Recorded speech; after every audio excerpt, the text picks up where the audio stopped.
So today I am talking to Wyllie Longmore, who is the head, or was the head, of the Arden School of Theatre that I graduated from 25 years ago at this very moment, 2:30 on the 6th of July 1995. So I wonder what's made me ask you to talk to me, Wyllie. Maybe midlife crisis, who knows? And how are you? How are you at this moment? Because obviously we're doing it probably because COVID has made me, as many of us, sort of reflect and think more about where we are and how we got here. So how are you in this current climate? We're fine, absolutely fine. I live in retirement flats now, and there are several people here who are very vulnerable. Our oldest is 94. And we have a very strong community here. We're very good with each other. So we've all been locked down with each other since March. Yeah. Touch wood, Stella and I have been fine. We've been relying on FaceTime to speak to the young grandchildren, because we have 2 young ones now, 7 and 4.5. Wow. And they're at home being schooled by their parents. So we had FaceTime with them every day, about between 3 and 4, so we can catch up with what they're up to. And every Sunday we have family quiz. So we have other part of, my daughter Catherine lives in London, and she has 3, I say they're grown up, 3 grown-up children, and we all our family gather together on Sunday evening and we have a quiz and stuff. And otherwise, we sort of get on, get out and have some exercise. And Estelle, my wife, has mastered the business of online shopping, and so that's all sorted. So we haven't been able to see anybody at any close quarters, so that's been the worst. I wonder why we've not done as much of this before now anyway, I know. Well, I'd never heard of this thing called Zoom until this whole lockdown began. Everybody was talking, well, let's meet on Zoom. I'm like, oh, no. You have to keep pushing buttons and no thank you. Yeah. No. Obviously, our kind of how we know each other is through the Arden School of Theatre, which both of us, it's a long time ago for us. You were obviously there longer than I was, leading it. But, obviously, sometimes you kind of, I don't know, I'm a very much moving forward person. I'm not sort of sentimental about the past or anything, but at the time, I knew I loved it, and I knew that I was overjoyed to get the place. It was such a big step for me, being from, working class background, 1-parent family at the time, because my father had died, living in a town that has no theatre, had no theatre, still doesn't have a theatre really, has a building that I manage that has theatre in it, but that's about it. And so, I don't really know why I wanted to do acting, and I didn't really understand the world of it and all that. So my mum had seen the advert for the Arden, which it was only the year after it started. So you opened it in 1991. And I came in 1992. And as much as I say I don't necessarily look back, but I sort of valued it at the time anyway. It wasn't something that I was going to look back and go, oh, I didn't realise how important it was. What I have looked back and thought is I didn't realise how unique it was. And how, being run, with the head of the school being black, the tutors all being actors and performers. I didn't realise that wasn't the norm, because I had no understanding of that industry anyway, having no family or anything. So for you at the time, setting it up, I probably never had this conversation with you about why you wanted to do it, and whether you knew exactly whether it was about the mechanics of it that was important. Yes, I started my working life as a teacher, because I trained at the Rose Bruford College, but when I left in '78, there was no work for black people really. And I was offered a job at the school to go back to the school to teach there, which seemed ideal, especially as my wife had been supporting me for the 3 years I was there. And so I taught there for 4 years, and then I had another 5 years freelancing in London, in drama schools in London, and then we had a child, and then I really needed to get out of London because to raise a child in London was so unpleasant, really, and I was desperately in need of full-time work. To be honest, freelance life is no good for anybody. And so we came up here to Manchester for me to work in the university drama department. Right. And then I stuck that for 4 years and decided at the ripe old age of 41 that having trained to be an actor and having come all the way from the Caribbean to go to a drama school to be an actor, I'd never actually done it professionally. So in 81, I left the cushy, number that was the university drama department and set off to be an actor, which is not the best. With a 4-year-old child, and then there was another child came along. It just wasn't the best, but I had desperately wanted to be an actor, all the way I was growing up. And so I was carrying with me for a long time a need to teach in a way I wanted to teach, or in a way to run a school in the way I wanted to run a school, and no opportunity came. And then I was in London at the National in 1990, and I heard rumor of a drama school being set up in Manchester by the Royal Exchange Theatre Company. And I thought, oh my goodness, right on my doorstep. Anyway, I applied, I got the job, the head of acting, and I started there in 1991 as a consultant. I didn't think I had all the information that I needed before that began. I discovered there was no course, for example. There was an outline of a course. So I had to set down and write a course. And I knew exactly what kind of school I would want to run. I knew exactly what kind of acting course I wanted to run. And so I set about writing that. What I didn't quite understand was that we were going to be living in an FE college. Yeah. I thought we were going to have some kind of autonomy, and that we would have a way of existing that was as close to being a drama school as possible. And at the time, there was only the Polytechnic, Manchester Metropolitan School of Theatre, of course it became, but we were the only two, and we were the new kid on the block, and had nothing, no background, nothing at all, except, Wyllie Longmore has been an actor and teacher, and he's going to run this course. But what I didn't know was how hard life was going to be living in an FE college. And at that time, Manchester Community College, as it was looking to expand its higher education provision. And they'd already got HND, HNC courses running, and they wanted to start to offer degree courses. And Robert Eli, who you'll remember, had made this plan to set up a school within the college. And of course, they jumped at the idea, especially as the Royal Exchange agreed to be its patron. And that was it. It was not, the Royal Exchange did not run it and did put no money into it at all, but they were our patron. So we could say, in association with the Royal Exchange, which did wonders for us because it attracted people. But between January and September, when the school opened, I auditioned a lot of people, and we took 26 women, as you may remember, and 6 men. And I said, the one thing we were going to do is to make a declaration to take the best student we get. And in that year, we got 26 women. Boys didn't trust the place, really. There were 26 pioneering women who took a chance.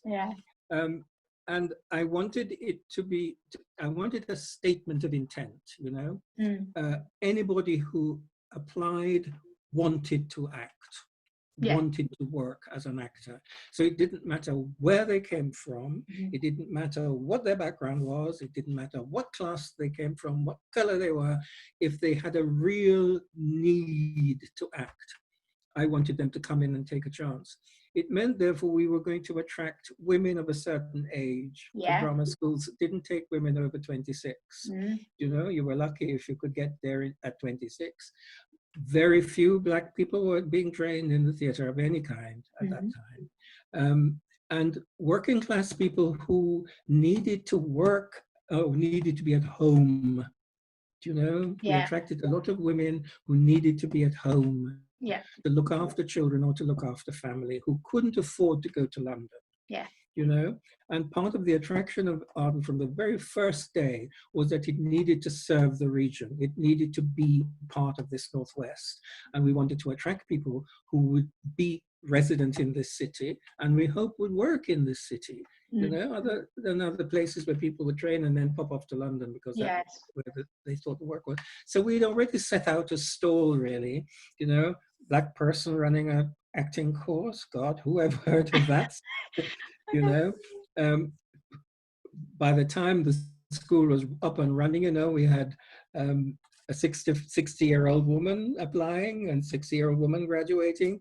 We had Black people in the school. We had women in their 40s. We had women, you know, with children at home. Do you know? One thing it did do in a way, which is a kind of offshoot of that, was that there were a number of women who found a voice. They had a space in which they could work and express themselves. And unfortunately, several of those relationships floundered. Nothing to do with the school so much as to do with people finding a voice. And what the school wanted to, what I thought the course should do is to offer you the opportunity to try and give you the space to practice. And every method we could think of, depending on who was teaching in the school, you should be exposed to that. And then by the time you've done it for 3 years, you should decide, this is how I'd like to work.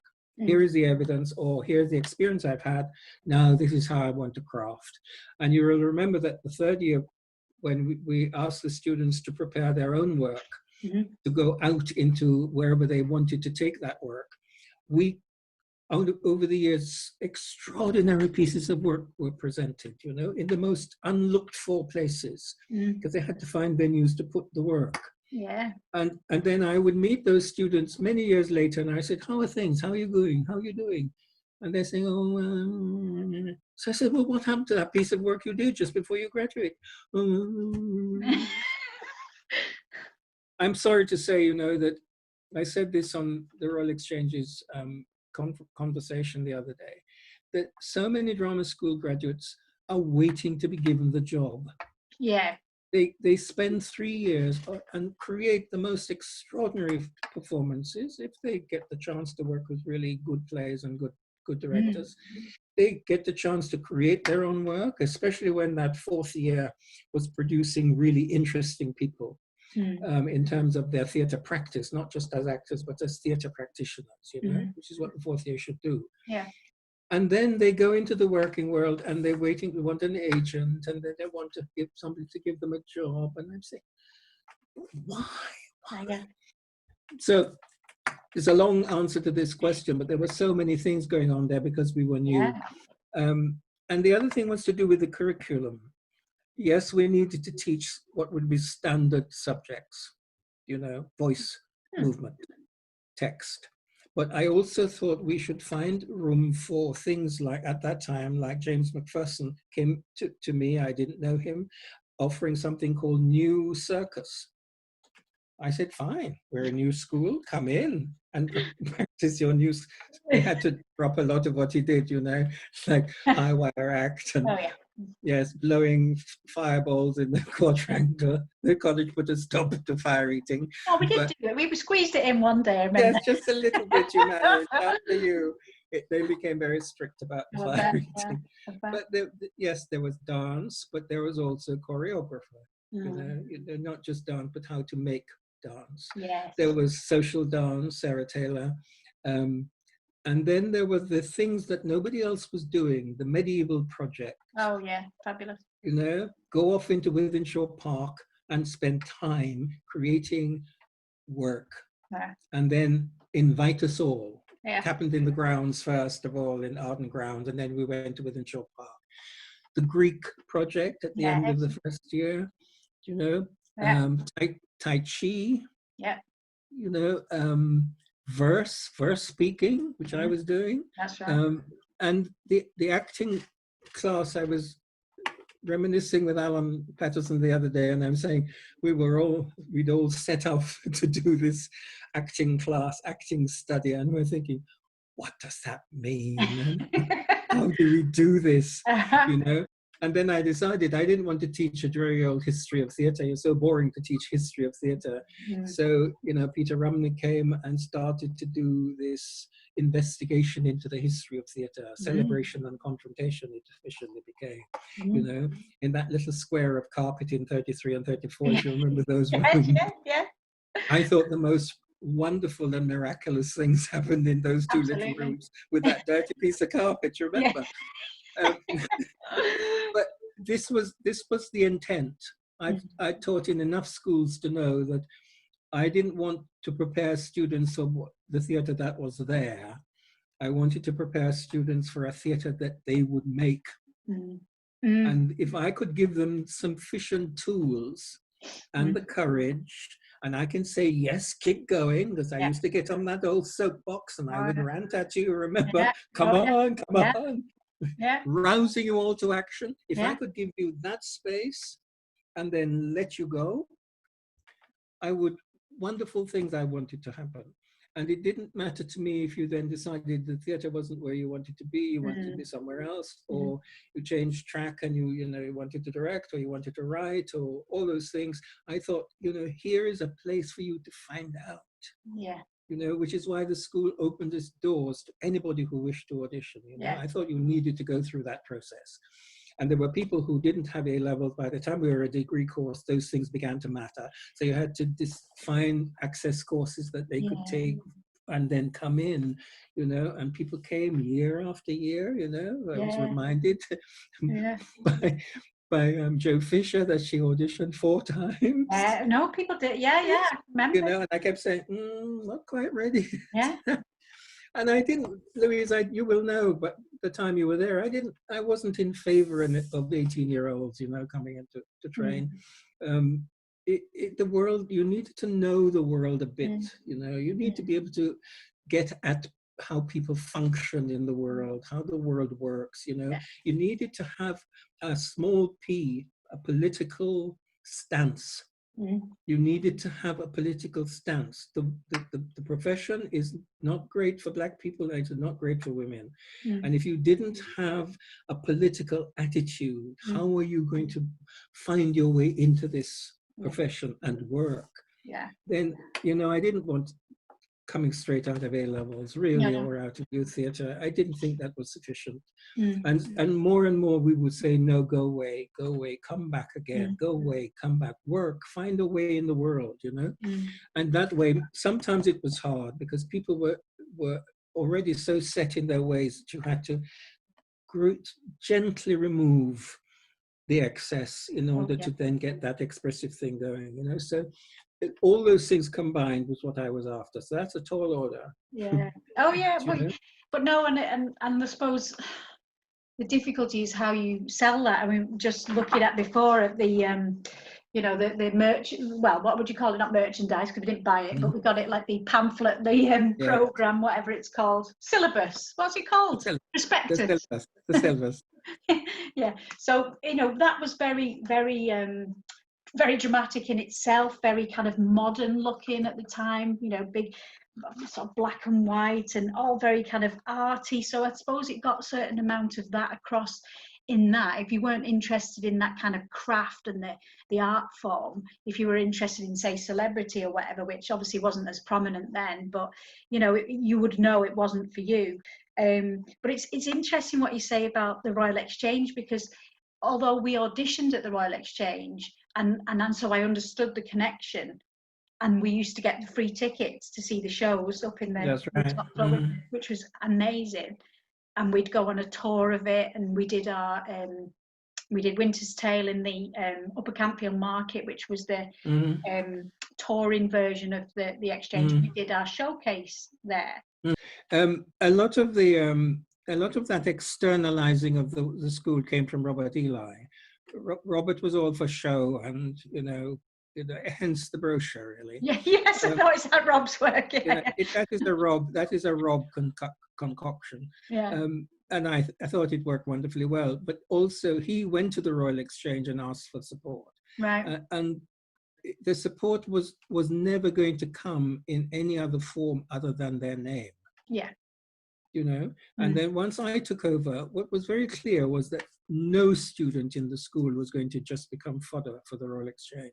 No student was going to turn up to fill up parts that working actors didn't have. So there were no walk-ons coming from the school. Never, ever. I said that in order for the school and the theatre to exist in the same kind of way to support each other, we had to set up pieces of work that we could relate to their work. Yeah. And the first piece of work was Miss Julie, when all the students here took part as the crowd, as the mid-act crowd in Miss Julie. And there were 4 teams of actors, and they were able to work in that building with Amanda Donahoe, who was playing the lead role. And that was the first thing we did in which I thought those students then would be using that work as part of their acting study. Yeah. And I wanted the development of that over the years, that we would increasingly get work like that. So there would be a project that we would do that is related to their work. And out of that would come the learning, being in a practical working theatre for one thing. Those opportunities didn't come. And so we ended up with the kind of PR kind of relationship. You would go and meet up with the directors on the first day of term, when James Maxwell was alive, who was a wonderful, wonderful old actor of that kind of vintage, and students would sit at his feet and just hear him talk about what it means to be an actor, to live and breathe and do nothing else. Yeah. So if your opportunities came to you and you were able to do that, wonderful. Yes. Yeah. In our time, we never had that sense of constant work, No. And eventually the Royal Exchange dropped us by the time their rebuilding happened. We were not going to be part of that process. We benefited from it because we'd kind of get our tickets and we'd all strut along and go, oh yeah, we're part of this theatre. We did it did elevate people like myself who had no connection to any theatre to feel a little bit of a connection to somewhere that I'd been as a younger person, to watch shows and go, oh my word, this is amazing, to then suddenly feel this connection. And also, Louise, you have to remember too that if I had allowed the Royal Exchange to take more of a hand in the work, and certainly in the delivery of the curriculum, it means that some external body would be responsible for what happened day to day in the school. And I didn't want that at all. I thought we should build a course. I kept saying the school because we were the only ones there before the technical one arrived. Yeah. But I wanted us to build a course that was, the integrity of that course lay entirely with the staff and the students. Yeah. That we weren't dictated to by anybody else, That is why life was hard in the college, because when the college started to squeeze us about numbers of people in rooms and, the expense of running so many freelance workers, when they started to put the squeeze on, you had to know what grounds you were on to fight back. If I'd allowed the course to become dominated by what the Royal Exchange thought theatre should be and theatre should be running, I wanted to be as critical of them and their practice as I was of any other place, because how else do you turn out people who could take their own place, could go in and say, this is what I think. You are the next generation of workers. I used to tell you all, you have at least 50 years to have a go at this, so there's no hurry. And once you pick up that baton and set off, it's up to you. So to then have an established theatre dictating to me how they should learn, what they should learn, when, who should teach them, I hadn't agreed to become the head of that place in order to then hand over power in that way. And 11 and a half years I was head of the acting course, my battle was with City College. Right, right. On a day-to-day basis. But one of the things that I found difficult and rebelled a little bit about, and you did help me through it by saying, Louise, please just do the essay. And I'd be going, would it make a difference? And you went, yes, it will. And then I got a distinction. So thank you for that. I do appreciate that. But when it turned into a degree course, like, for me, I was just like, no, why is this? Because I didn't want to do a degree. I wanted to do a practical course. Obviously, that didn't change. That's fine. We just had to do the extra work. And I only we did it in the 2 years because it was the first year that it had to change. And other people could stay on and do the 4th year then. And I chose not to. But, you know, I did struggle with that and that changed. And I understand why it happened. But well, my belief why I thought it happened was so people could get grants. Is that why it happened? Yes.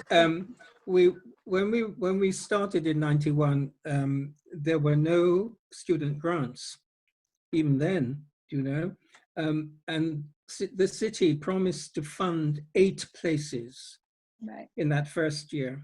8 places they would fund, and then all the other students had to pay their fees. And at the end of that first year, it became clear that we couldn't sustain that. We couldn't ask people to pay what it would cost. And so during that gap between the first year and the second intake, we began to look at the potential for switching to a degree. And looking around the country, really, nearly every drama school had allied itself to a university department of some kind, you know. And I taught in the Manchester University Drama Department for 4 years. I knew the department really well. And we went there, you know, and Susan Rutherford created our degree course. And that research took her a long time because she had to transfer everything we did into academic style, you know? And so what began to motivate us was, and this is what our external examiners said, that we were using research and practice. We were using practice as our research. Yeah. So when you went into the rehearsal room to create a performance or create a piece of work which would be performed, your practice was held by your research, and your research into that character would produce your practice. Yeah. And so that's how you began to make the connection between what was an academic course now and not a freelance working drama school. It took us a while to have to convince students, yes, that it would be good to be able to have a dialogue with yourself on the page about what you were doing. So don't think about it as an essay. Think about it as having a dialogue with yourself about your practice. You know? I cannot tell you how many ways you have to try and create when you say, oh yes, you need to satisfy that particular element. It says in the coursework, you know, But which is partly what the 4th year was about, you see, because I wanted 3 years of free drama school training and no academic work. Maybe a nice essay at the end to sum it all up, and we couldn't have that. So I said, what happens if we allow a 4th year and then the students who really are serious academic material have their honors degree that way? And it was a kind of salve to that business of trying to keep the integrity of the actor training for 3 years and then a year of absolutely giving yourself up to the business of academic study. It wasn't a perfect match, but we managed to stay afloat. Well, that's it. And if it hadn't happened, we would have shut. We couldn't, this college couldn't support us, really. They couldn't pay for us. No, and I know, you know, I'm all for change and I'm all for surviving. So, you know, that's, you know, it's absolutely fine. And now I have the benefit of going, oh, look, here's my degree ticket. My mum must have sat in this seat, you know, and say I've got a degree. All right, I didn't get the honours because I stayed, you know, but I got a distinction in the bit that I did. And, you know, and I've been there and had my, you know, ceremony at Manchester, wherever it was in the university this day 25 years ago. So I'm glad of it, and I'm glad you pushed me, and I'm glad you particularly said. And you know, the success of this, you see, is that we continue to work 5 days a week, every day, including 2 evenings. Yeah. And we didn't then go into academic hours, you know, you could have transferred yourself 6 hours in the week or something, and then you did your own work elsewhere. I think this is a success, because at the end of that acting studies degree, you had your ordinary degree, yes, but in the time that you had spent, the 3 years you'd spent, you had been working as an actor. Oh, yeah. That was important. Oh, yeah. I still bang on about that. Monday to Friday, 9 till 5, 9 till 9 on a Tuesday and Thursday, you know, and I love that. I loved it. I was, you know, was obsessed and going. I travelled for 2 of the years, back in 2 to Widnes, so I'd get a train and a bus every morning from 7:30, and you know, was probably late most of the time when I lived in Manchester. We used to get a lift in. It was probably late more times then. But you know, I used to keep the diary, because we were encouraged to keep a sort of acting journal. And I loved it. I've still got them. I loved it. I've done this today. You know, I was obsessed with the whole thing, and you know, so it suited me. It suited me that it was run by actors, and I think that was you know, again, that's something that had to change. I don't think they run like that now. I think it's all sort of tutor, and you know, so it was so unique, and obviously to be honest, I never wanted ever to say to a student, when I used to act. No. You know, I thought, and I think I did 3 pieces of work in that first 2 years, you know, because I needed to be seen, to be back there in the thing myself. Absolutely. How can you possibly go into a class and talk to a group of students about what it means to be grappling? And often it is a grapple. Sometimes texts don't just open themselves up to you. You have to fight through it to get to it. And the first time when I was doing My Children, My Africa at Bolton, and in the little studio, the light went up. I'm sat there at the start, and across my vision in the front row, Arden students. You know, which kind of actor want to put themselves through that? Watching like that. See you tomorrow. But then the very next day in the class, I was able to say, well, you see what happened last night. You see, this is how it worked. You know, something this eluded me, and this is why. And to me, it was always to do with being on the ground floor, you know, not like this. It's nothing about how I do this or anybody else who works here. It's about offering you something. And some students gobbled it up. And some students were terribly resistant, and some people just didn't bother. And so you just said, go away, go and waste people's time somewhere else. But like any establishment where people are learning and people are growing up, you know how much growing up time there is in 3 years, and especially people away from home. You know, growing up time and all the influences that are around you in a city like Manchester. You know, and I had walls which were running with tears so often. You know, not just from new students, but from staff. They would sit there and cry. And I would say, come on now, no, come on, we've got work to do, come on now. No. And then I'd sit and take a deep breath and go off and teach my verse class.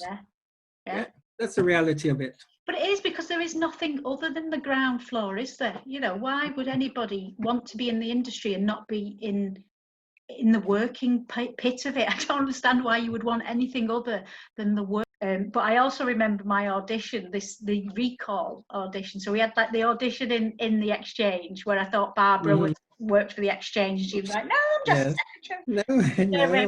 We love Barbara. No, Barbara was plucked from the typing pool to become the administrator of the school. She never ever forgot. She always thanked me. I bet I could have spent my life in that typing pool. Oh, I bet. And she had that little office. Oh, fantastic. We'd all come to her. Barbara, you know, fabulous. And then the recall, so that was all in the Exchange. That's all very exciting and nervous. And then we went, I think the recall was at City College, I'm sure it was, in the drama studio, whatever it was. And I threw up. I was that nervous. Oh my God. One of the classes must have been a movement class or something. I think we had to, we were doing some physical thing, and I was like going for it hell for leather, like everything. And I just went, and oh dear me, I don't remember that at all. I don't think, and you weren't there, I don't think, at that time. No. So I don't even think I did most of the audition day. God knows how I got it. She does good throwing up. Yes. Yes. That's about it. You know, like the stories have come out about other drama schools and stuff now, haven't they? I know, yes, but I think it was hard. It was always hard for all of us, really, who were working. But I mean, when I went to Rose Bruford in '65, I was the only black student in my year, and there was nothing geared to me. You know, in fact, you know, they wanted me to change the color of my skin more than once in order to act in a European play. And it felt to me as if I didn't want to create a ghetto school, really. If you invited black people to come into your school, you wanted to give them the widest experience, you know. And it didn't matter about, you know, what the work was, as long as they could find a place in the work themselves and could make it work for them. Yeah. You know, so you had to find as wide a curriculum as possible to allow that to happen. You know, and sometimes black men particularly find it hard to get into that environment and to just relax and be a learning person, you know, without having to play, because society requires them to play themselves, you know, to play their race and to play their color, and for them to just relax and say, no, here is the experience, you just do it, you know. I say that too about working class people coming from Barnsley. Yeah. Do you know? John Dooley? Yeah. Do you know? Who had come from Barnsley, and you had to keep all of that in the air. You had to say, yes, be who you are, and nobody's here trying to rob you of who you are. But the point is, you have to open yourself up to other experiences and to come out of here as a rounded person. Yeah. And I could only do that from my own experience, you know. I could only say, this is what I wanted when I was training, and this is how I wanted to operate. And I didn't ever want to be called a black actor. I always wanted to be called an actor. And therefore, any opportunity that came, if I thought it was going to demean me or demean my race, then I wouldn't have anything to do with it. On the other hand, I don't want anybody telling me I can't play classic text. No. You know, because my mouth is the wrong shape, or because my color is going to show up and it's going to prove problematic for the audience. You know, we've battled and struggled to be able to work, you know, and I'm not an advocate of colorblind casting. I think it is patronizing, and I think it creates more problems than it solves. But now you look at the theater, people are taking their place, you know, in a natural way. You can go and see a play and say, yes, that's good performance, yes, that's so.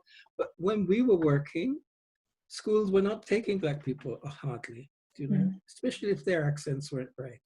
You know, all this business. I had to lose mine because I was going to a school in which I had to speak standard English. You know, even the Northerners from in my year and the Scots boy in my year had to lose his accent, and we were at a time when that was what was required.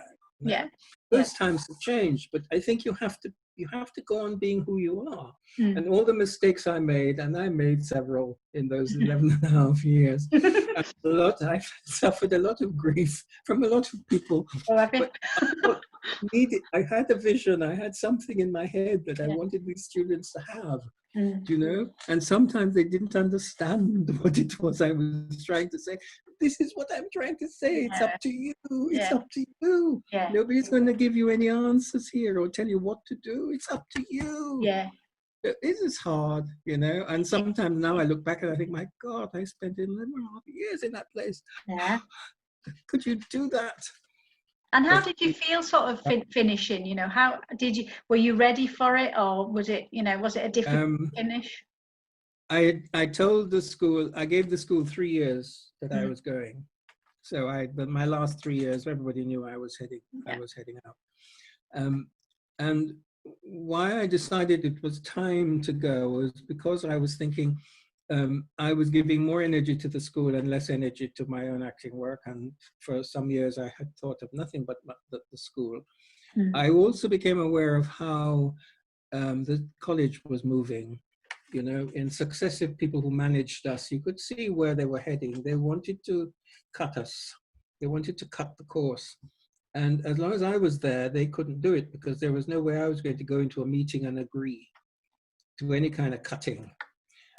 2002, the time had come. I wanted to be there for the 10th anniversary. Yes, I remember it. Remember the 10th anniversary? Yes, you do, it was good. After that, I can go. Yeah.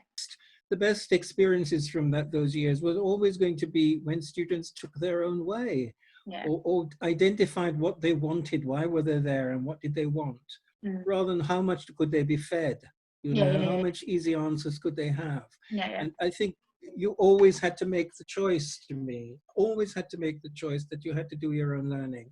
And all we could do really is to keep putting opportunities in front of you.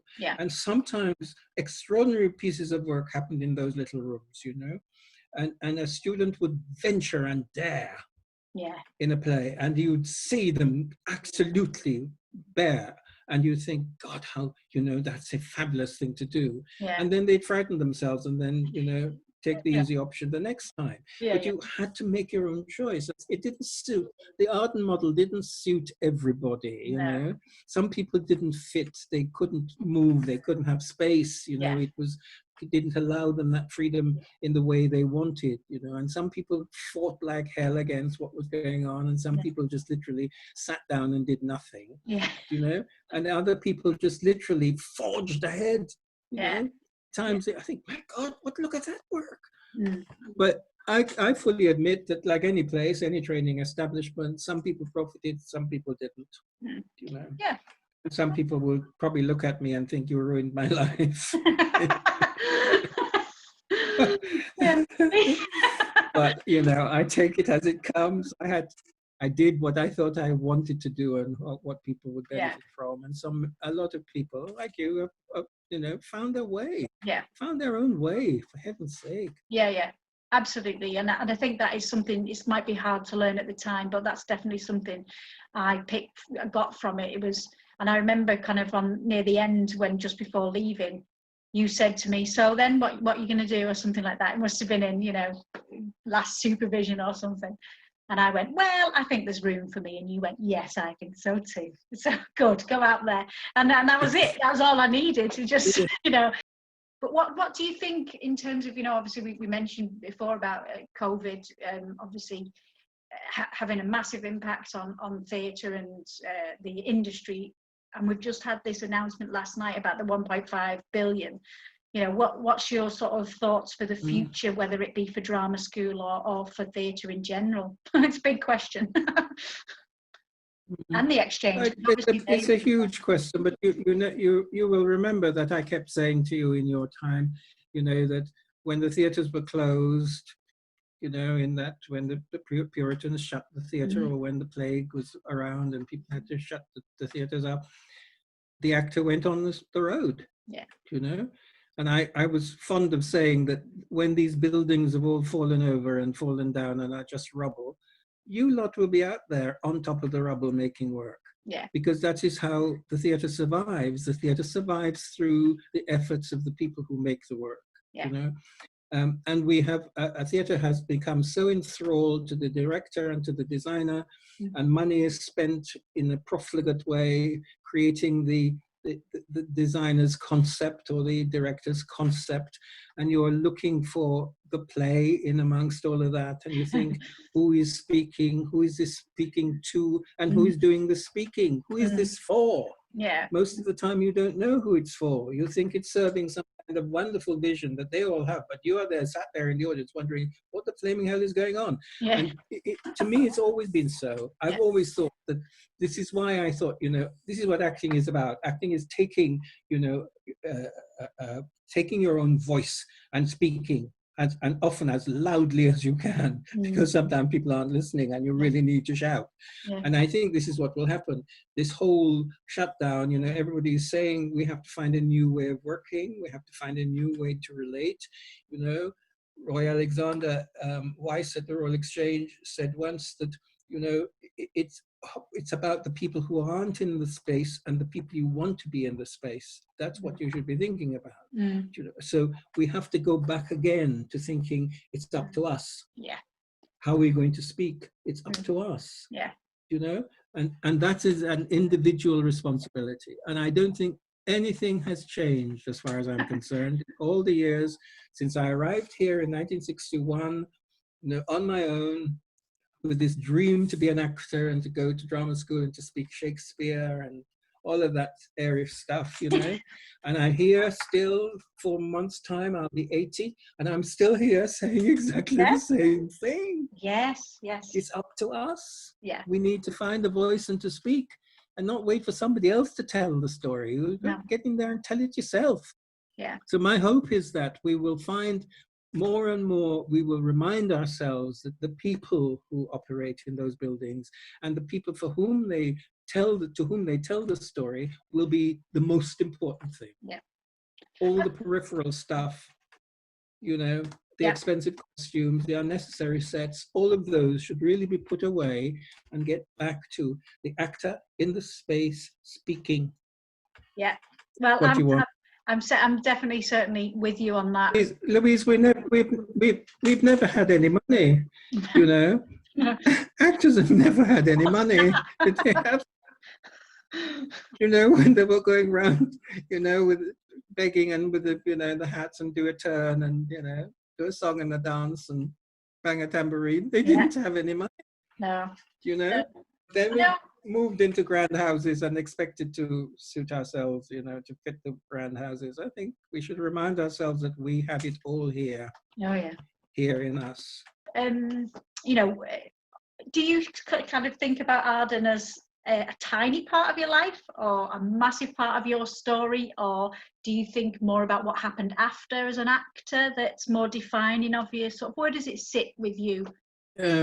It's part of the whole way in which I operate, because it was never something separate from me. It was never an adjunct to me. And I've never been just the one thing ever in my life. You know, I started to teach when I was 18 in Jamaica, and I've always been a teacher. I've always thought that when I went into a room to direct a play or to teach a class, that I was there to encourage learning of some kind. And so it never occurred to me that you sort of pocket these things off into different sections of yourself. My whole journey is a whole journey, you know. Arriving here by boat, you know, my first performance as a 6-year-old child in my infant school, I can track from that moment right to this moment now. And I don't think I'm any different in what I wanted to do. I wanted to embrace and encounter and discover and change and to make things happen for other people. When I still think, even when I direct a play now, I'm hard pushed to have to get into the technicalities of sound and lighting and all that stuff. I think I'm still teaching. You know, the rehearsal to me sits squarely in the midst of my experience, and I evaluate for what happened to the students who passed through the school at that time, and people who I still meet now, who still say, like you, who still say that moment for them was a special moment. You know, that is part of this journeying that I'm on. And every time I hit a decade mark, I think, oh God, what have I just done now? What is there still to be done? You know, and I haven't yet started. No, there's nothing to be done. I'm just going to sit. No. So, to answer the question, really, it sits squarely in my experience. I value it, and I look at the things that didn't work and the things that went wrong and the mistakes I made as part of that whole process of learning and learning and learning. And I'm still doing it. Yeah. Still doing it. It's just nice to have this opportunity to talk about it, because it's been great to talk to you. And why it takes 25 years, I don't know, but it just does, doesn't it? Yes, I know. These things don't happen in front of your face. You need time. Yeah, definitely. It's, you know, so good to hear you talk well about done. I'm so glad. It was a lovely time last week when you rang, and I thought, oh, Louise. And I sat there. I phoned Alan almost immediately to say, oh, I just had the most long conversation with Louise. And he said, oh, I remember that year. I remember the David Holman play I did with them, and the Winslow Boy I did with them. Oh, yes, he was full of really wonderful memories. You know, he and I talk a lot about those days, because he still teaches, and I've just done a play, directed some drama students, and I was reminded that, you know, I hadn't been doing it for a while, and walking into the room, it was a kind of nerve-wracking thing, really. But I thought, oh no, I know exactly what this means. I need to get onto that, you know, up there and stand on that battlement again and say, come on. There's work to be done. Come on. Yeah, come on. You know, it's only 25 years. Remember I said you had 50. Yes, nothing that. Come on. No just time starting. at all. just starting out. Take care of yourself. You It's too. lovely to talk to you. You Take too. care. Thank you so much. Bye-bye.